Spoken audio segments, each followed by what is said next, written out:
AP Congress అధ్యక్షురాలు YS Sharmila ఆధ్వర్యంలో విజయవాడలో కాంగ్రెస్ పార్టీలో భారీ చేరికలు జరిగాయి.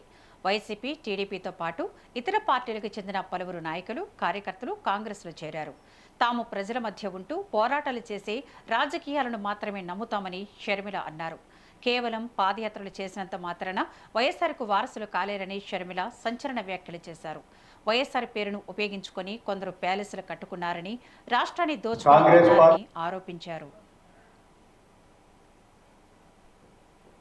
కాంగ్రెస్ పార్టీ భావజాలాన్ని నమ్మి, గాంధీ నెహ్రూ కుటుంబం పట్ల ఉన్నటువంటి నాయకత్వాన్ని నమ్మి, పార్టీ ఐడియాలజికల్ కమిట్మెంట్ తోటి కాంగ్రెస్ పార్టీలో చేరడం కోసం ఇచ్చేసినటువంటి వివిధ జిల్లాల నుంచి వచ్చినటువంటి పెద్దలందరికీ కూడా నా హృదయపూర్వక నమస్కారాలు తెలియజేసుకుంటూ, షర్మిలారెడ్డి గారు వచ్చిన తర్వాత ఎన్నికల సమయం అప్పటి నుంచి ఇప్పటి వరకు కూడా అనేకమైనటువంటి కార్యక్రమాలు మనం చేస్తున్నాం. ప్రధానంగా ఇటీవల ముగిసినటువంటి జాతీయ గ్రామీణ ఉపాధి హామీ పథకానికి మహాత్మా గాంధీ గారి పేరును తొలగించడం, దాన్ని యాక్టే మార్చే విధంగా చేయడం, వీటిలన్నిటి మీద కూడా పెద్ద ఎత్తున మనం అన్ని జిల్లాల్లో కూడా కార్యక్రమాలు నిర్వహించాం.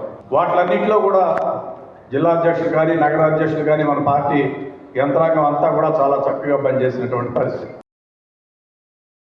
కాంగ్రెస్ పార్టీ భావజాలాన్ని నమ్మి, గాంధీ నెహ్రూ కుటుంబం పట్ల ఉన్నటువంటి నాయకత్వాన్ని నమ్మి, పార్టీ ఐడియాలజీ